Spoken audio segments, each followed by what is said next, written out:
दोस्तों नमस्कार, मैं जगन्नाथ गौतम। देश रोजाना यूट्यूब मंच पर आपका स्वागत है। दोस्तों, पिछले 3-4 दिन जो भारत पाक के बीच ज़बरदस्त भिड़ंत हुई, हालांकि वो शुरुआती दौर था, लेकिन इस शुरुआती दौर में ही भारत और पाकिस्तान ने एक दूसरे पर जमकर गोले बरसाए। किसको कितना नुकसान हुआ, इसका आकलन अभी जारी है। और सरकारों की माने, मीडिया की माने तो और कहानी ही सामने आती है। पाकिस्तान के प्रधानमंत्री अपनी फतेह की घोषणा कर रहे हैं। भारतीय सेना, भारतीय नेता, प्रधानमंत्री भारत की विजय की घोषणा कर रहे हैं। भारत में विजय यात्रा, तिरंगा यात्रा निकाली जा रही है। उधर पाकिस्तान में भी लब्बो लुबाब यही हाल है। तो दोस्तों, ये सब तो चलते रहना है। किसने किसको नुकसान पहुंचाया, मैंने कहा कि इसका भी आकलन जारी है। लेकिन मुद्दे की बात जो ये है कि पाकिस्तान भारत के मुकाबले में युद्ध में तो कहीं नहीं ठहरता और वो भारत को हरा ही नहीं सकता। लेकिन दोस्तों, जब युद्ध होता है, जंग होती है, तो नुकसान तो दोनों तरफ होता है, कहीं ज़्यादा कहीं कम। लेकिन मैंने एक बार पहले भी एक वीडियो में कहा था कि जिस तरीके की जंग यूक्रेन और रसिया में, रूस में चल रही है, जो बकौल रूस या उस समय लोगों की राय, दूसरे देशों की राय ये थी कि रूस एक हफ्ते में यूक्रेन को खा जाएगा, उसको मिटा देगा, उस पर कब्जा कर लेगा। लेकिन दोस्तों, चौथा साल चल रहा है। 4 साल के युद्ध के बावजूद भी रसिया यूक्रेन को पूरी तरह मात देने में नाकाम रहा है। हाँ, उसने कुछ हिस्सों पर जरूर कब्जा किया, लेकिन पूरी तरह यूक्रेन को हरा नहीं सका। और उसके पीछे अमेरिका और यूरोपीय देशों की शक्ति रही, उनका सहयोग रहा, चाहे वो आर्थिक रूप से रहा हो, चाहे वो हथियारों के दम पर रहा हो। तो दोस्तों, यदि पाकिस्तान को कोई सहायता ना करे आर्थिक रूप से या हथियारों के रूप में या किसी भी रूप में कोई देश पाकिस्तान को मदद ना करे, पाकिस्तान को 1 सप्ताह या 15 दिन में पूरी तरीके से परास्त कर सकता है। लेकिन दोस्तों, ऐसा होता नहीं है।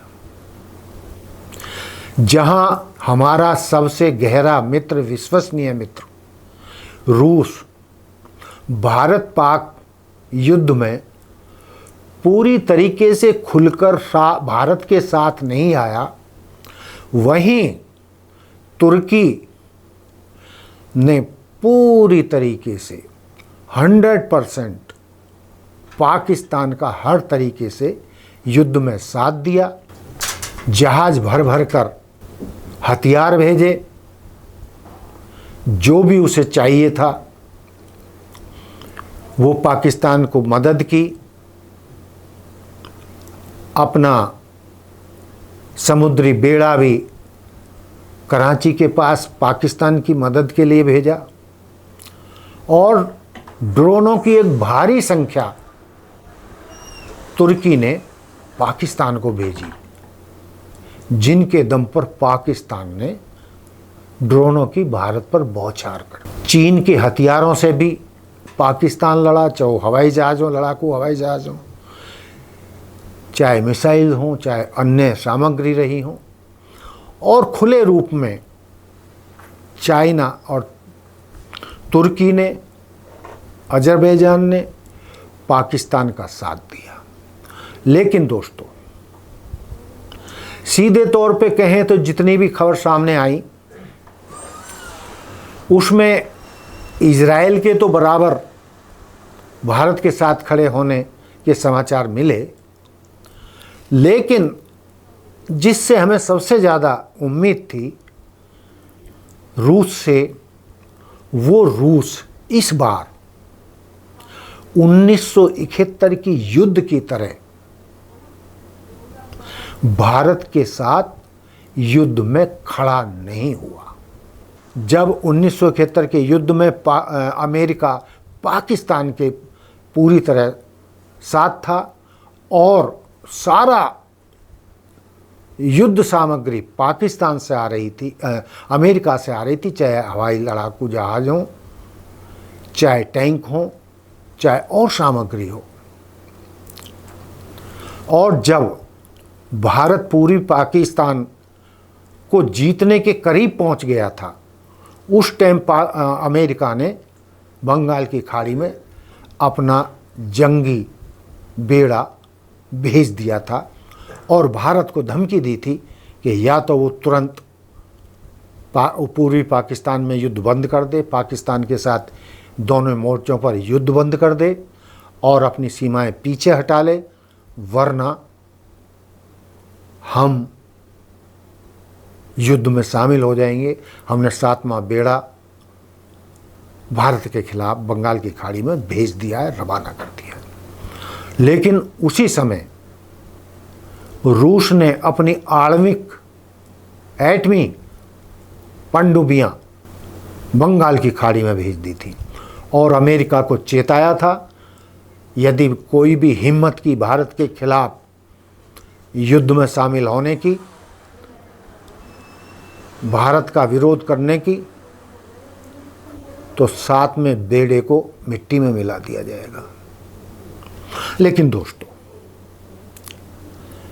इस बार रूस भारत के साथ पूरी तरीके से साथ नहीं आया और जो उसके कारण जो हम समझ रहे हैं, जानकार मान रहे हैं, वो जो कारण सामने आए हैं वो ये हैं कि इस बार आपने, जैसा कि मैंने अभी दोहराया, कि चाइना पाकिस्तान का कट्टर समर्थक है। खुला समर्थन उसने युद्ध में पाकिस्तान का किया। पाकिस्तान के हथियारों से पाकिस्तान ने भारत के खिलाफ युद्ध छेड़ा। उस स्थिति में रशिया का भारत के साथ और पाकिस्तान के खिलाफ खुलकर आना एक, क्या कहते हैं, धर्म युद्ध की तरह हो गया था कि वो क्या करे क्या ना करे। क्योंकि इस टाइम वर्तमान हालात में जब यूरोप और अमेरिका के साथ रूस के संबंध बहुत बिगड़े दौर में चल रहे हैं, अमेरिका यूरोप यूक्रेन की लड़ाई में रशिया के खिलाफ हैं और यूक्रेन की मदद कर रहे हैं, उस दौर में चाइना ने रशिया का खुलकर समर्थन किया और संभवतया जितनी मदद रूस को चीन से चाहिए थी उसने दी। तो एक तरफ चाइना पाकिस्तान का मित्र था और चाइना पाकिस्तान का साथ दे रहा था युद्ध में। इन हालात में रूस वर्तमान में अपने घनिष्ठ मित्र, तथाकथित घनिष्ठ मित्र चीन को नाराज नहीं करना चाहता था। इसलिए चूंकि पूरे पश्चिम देश तो उसके खिलाफ है ही हैं। यदि वो चीन को भी अपने खिलाफ कर लेगा तो उसके लिए वर्तमान हालात में या यूक्रेन युद्ध में मुश्किलें और ज़्यादा खड़ी हो सकती हैं। और भारत ने रूस यूक्रेन युद्ध में सीमित सहायता ही रसिया की सीधे युद्ध में घोषित रूप से भारत ने रसिया का, रूस का समर्थन नहीं किया। और जहां युद्ध के दौरान मोदी जी ने रूस की यात्रा की वहीं यूक्रेन की भी यात्रा की और दोनों से शांति बहाली का, दोनों को शांति बहाली का संदेश दिया और ये भी कहा कि ये समय युद्ध का नहीं है। तो उसी तरीके से रूस ने भी भारत पाक युद्ध में संतुलित रुख अपनाया। उसने मध्यस्थता की भी घोषणा की और दोनों को शांति से अपने संबंध बनाए रखने की अपील की। और कश्मीर मामले में जो पाकिस्तान और भारत के मुद्दों में मुख्य लड़ाई का कारण है, संबंध खराब होने का कारण है, उसमें मध्यस्थता की भी बात कही। और जो जानकार लोग कह रहे हैं कि भू राजनीतिक स्थिति आज की तारीख में इतना ऐसी नहीं रह गई है कि रूस भारत की एक तरफा 100% साथ की घोषणा कर पाता। क्योंकि जहां भारत अब रूस को अपना दोस्त मानता है और बड़ी तादाद में रूस से हथियार भी खरीदता है, वहीं भारत अमेरिका के साथ भी भू राजनीतिक संबंध और संतुलन को बनाए रखना चाहता है। जहां यूरोप के देश फिलहाल रूस के खिलाफ दिखाई देते हैं, रूस और यूक्रेन युद्ध में, वहीं भारत यूरोप के साथ अपने आर्थिक संबंधों को बढ़ावा दे रहा है। ब्रिटेन के साथ तो उसने आर्थिक संबंधों पर, व्यापारिक संबंधों पर संधि भी की है जिसमें टैक्सों की छूट दी गई है। तो जब भारत अपने फायदे के लिए सोच सकता है और पाकिस्तान, रूस के कथित दुश्मनों के साथ भारत संतुलन बनाए रखना चाहता है, तो ये रूस को भी हक है कि वो भी अपने फायदे के लिए दूसरे देशों के साथ संतुलन, राजनीतिक संतुलन बनाए रखे। तो जहाँ तक मैंने कहा रूस के चाइना के साथ संबंध है, चाइना के पाकिस्तान के संबंध हैं, और इसके अलावा दक्षिण एशिया में रूस किसी को नाराज़ नहीं करना चाहता और वो पाकिस्तान को भी नाराज़ नहीं करना चाहता। हालांकि उसे भारत की चिंता है, वो भारत की दोस्ती को खोना नहीं चाहता, लेकिन भारत की कीमत पर दूसरे देशों से दुश्मनी भी नहीं रखना चाहता। और ऐसा ही आज की तारीख में लगभग सब देश कर रहे हैं। तो रूस को भी गलत नहीं ठहराया जा सकता। और भी कारण हैं। हाल के वर्षों में पाकिस्तान के साथ रूस ने अपने संबंधों को मजबूत किया है, जिसमें व्यापार, ऊर्जा सहयोग और पाकिस्तान को ब्रिक्स में शामिल करने तक के मुद्दे पर उसने पाक का समर्थन किया है। इसके अलावा रूस और पाकिस्तान ने 2021 में कराची से लाहौर तक 1100 किलोमीटर लंबी गैस पाइपलाइन पर सहमति जताई थी और इसके अलावा 2017 से शंघाई सहयोग संगठन SCO का सदस्य है, जिसमें रूस के साथ उसके संबंध और गहरे हुए हैं।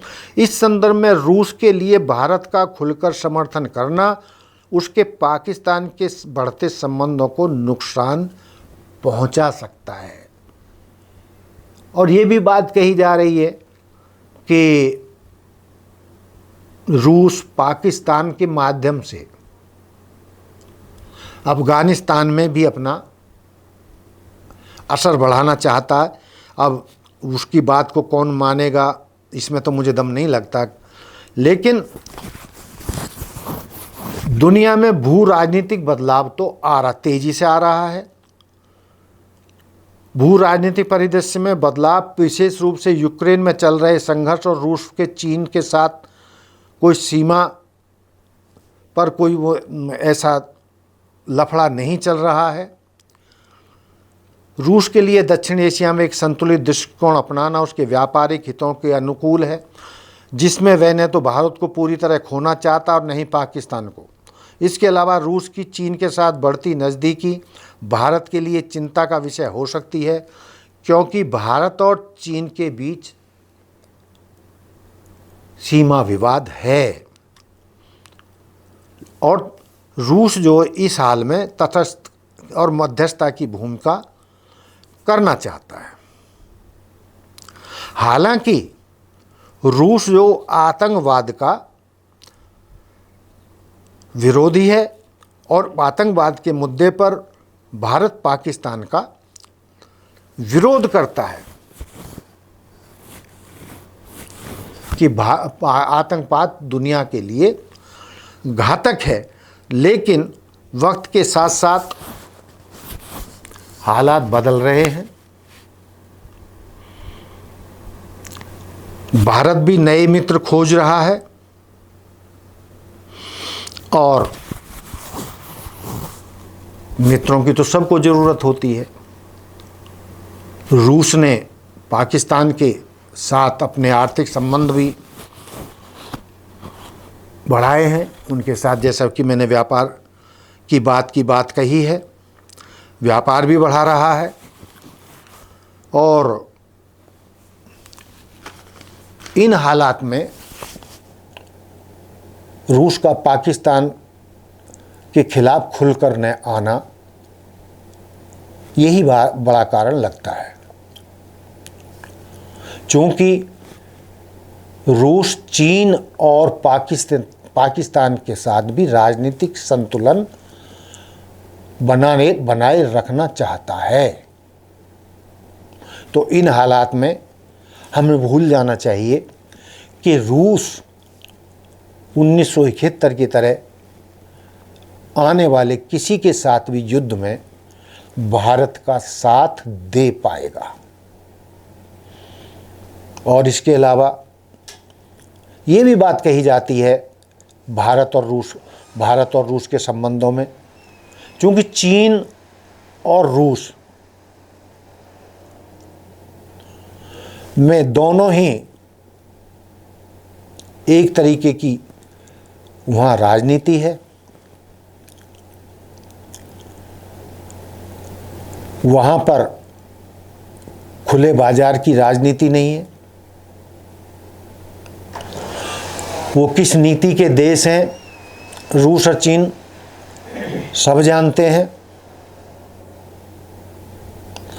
और कई बार ऐसा भी सुनने में आया है, जब भारत और चीन के साथ संबंधों पर रूस के इरादों की बात की गई, तो रूस की तरफ से कहा गया कि यदि भारत हमारा दोस्त है तो चीन हमारा भाई है। इसका मतलब ये भी है कि आने वाले वर्षों में जैसी की संभावना है, भारत और चीन भी आपस में टकरा सकते हैं। बड़े युद्ध की संभावना है। भारत उसके लिए पूरी तैयारियां करना चाहता है और चाइना भारत को हर कीमत पर झुका कर रखना चाहता है। और इसमें कहा जा रहा है कि यदि रूस के सामने भारत और चीन में से चुनने की स्थिति आई तो शायद भारत को निराशा हाथ लगे और भारत चीन युद्ध में हो सकता है कि रूस तटस्थ की भूमिका निभाए और वो भारत की बिल्कुल भी मदद के लिए तैयार ना हो। तो दोस्तों, ये हमारा आज का मुद्दा था कि भारत आज की तारीख में पहले की तरह घनिष्ठ मित्र नहीं है और उसके हमने कारण गिना दिए और इनमें कोई अलग से बात भी नहीं है।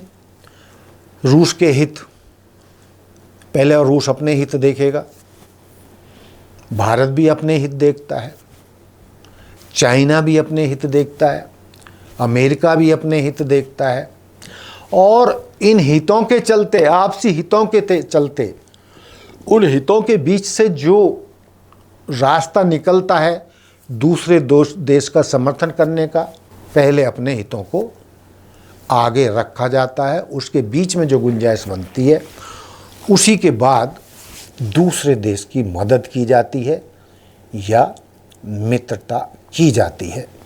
कहने का तात्पर्य ये है कि आज की तारीख में भू राजनीतिक संबंधों में कोई किसी का घनिष्ठ मित्र नहीं है, सबके अपने अपने स्वार्थ हैं। लेकिन फिर भी अंत में मैं ये कहना चाहूँगा कि अमेरिका के मुकाबले में कहीं रूस को कहीं ज़्यादा विश्वसनीय दोस्त मानकर भारत चल सकता है और रूस ने अपनी मित्रता के कालांतर में उदाहरण भी दिए हैं। रूस ने कश्मीर के मुद्दे पे चाहे और मुद्दे रहे हों, यूएनओ में कम से कम 6 बार भारत के हित में वीटो किया है। और यदि हम अमेरिका के साथ संबंधों की समीक्षा करें तो ऐसा लगता है कि अमेरिका ने वक्त आने पर आम तौर पर भारत को लगभग धोखा दिया है। कहने का तात्पर्य ये है कि जो भी हालात आज हैं, बेशक रसिया जो हमने कारण बताए उनके चलते खुलकर साथ ना आया हो, खुलकर घोषणा न की हो, लेकिन अमेरिका के मुकाबले में आज भी रसिया दोस्ती के मामले में अमेरिका से बेहतर है। और चीन तो ऐसा देश है जिस पर कोई भी विश्वास नहीं कर सकता, ऐसा मानकर लोग चलते हैं।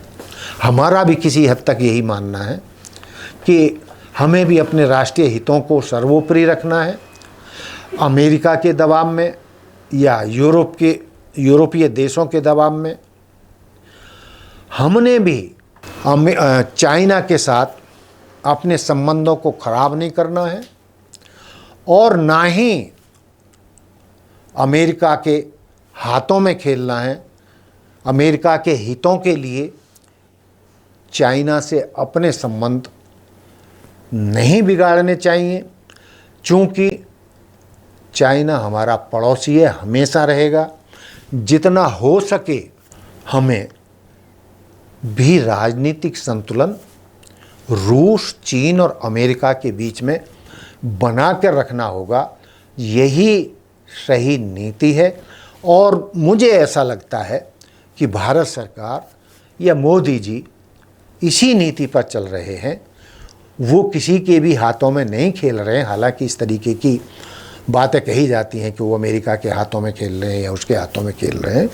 हकीकत ये है कि ना तो मोदी जी अमेरिका के हाथों में खेल रहे हैं, ना रूस के हाथों में खेल रहे हैं, ना ही अमेरिका यूरोप के कहने पर वो चाइना के खिलाफ अमेरिका का हथियार बन रहे हैं।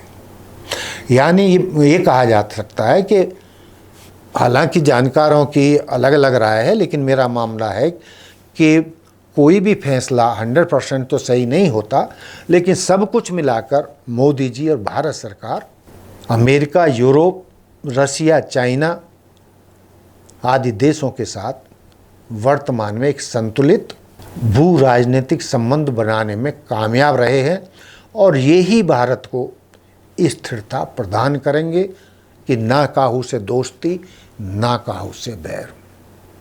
तो दोस्तों, ये था हमारा आज का मुद्दा कि भारत और रूस उतने घनिष्ठ मित्र नहीं लग रहे हैं इस युद्ध में, तो उसके जो कारण हैं हमने गिनाए हैं और हमें उम्मीद है कि आप हमारे इन कारणों से सहमत होंगे कि रूस ने एक संतुलित भूमिका क्यों निभाई है।